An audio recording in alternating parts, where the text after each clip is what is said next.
দর্শক আসসালামু আলাইকুম। আসিফ জাহিদরা পদত্যাগ করলেও সরকারে থাকতে পারেন ছাত্র প্রতিনিধি। নিউজটি প্রকাশিত করেছে দৈনিক ইত্তেফাক। কি আছে নিউজের বিস্তারিত আমরা সেটি জানব। জুলাই বিপ্লবে নেতৃত্ব দেওয়া ছাত্র জনতার নতুন রাজনৈতিক দল আত্মপ্রকাশ করতে যাচ্ছে। নতুন এই দলের নেতৃত্ব জাতীয় নাগরিক কমিটি ও বৈষম্যবিরোধী ছাত্র আন্দোলনের শীর্ষ নেতাদের পাশাপাশি থাকতে পারেন সরকারে থাকা ছাত্র প্রতিনিধিরা। তবে রাজনৈতিক দলের দায়িত্ব নেওয়ার আগে তারা সরকার থেকে পদত্যাগ করবেন। 3 ছাত্র উপদেষ্টা পদত্যাগ করলেও সরকারে ছাত্রদের প্রতিনিধি নিশ্চিত করতে চান তারা। সম্প্রতি দৈনিক মানবজমিনের একটি প্রতিবেদনে এসব তথ্য উঠে এসেছে। প্রতিবেদনে বলা হয়েছে, বর্তমানে 3 ছাত্র প্রতিনিধি রয়েছে সরকারের উপদেষ্টা পরিষদে। এরা হলেন নাহিদ ইসলাম, স্থানীয় সরকার এবং যুব ও ক্রীড়া উপদেষ্টা আসিফ মাহমুদ, সজীব ভুঁইয়া এবং উপদেষ্টা মাহফুজ আলম।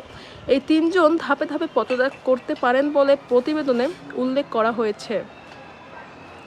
এতে আরও বলা হয়েছে, জাতীয় নাগরিক কমিটির যুগ্ম আহ্বায়ক আরিফুল ইসলাম আদিব সরকারে থাকা ছাত্রদের প্রতিনিধিদের মধ্যে 1-2 জন উপদেষ্টা পদত্যাগ করতে পারে।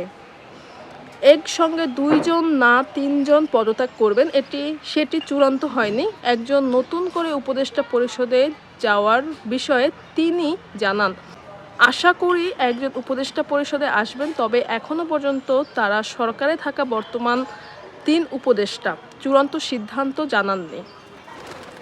প্রতিবেদনে আরও বলা হয়, ডক্টর মোহাম্মদ ইউনূসের নেতৃত্বাধীনে উপদেষ্টা পরিষদের রদল বদল আসতে পারে, নতুন কয়েকজন যুক্ত হতে পারে।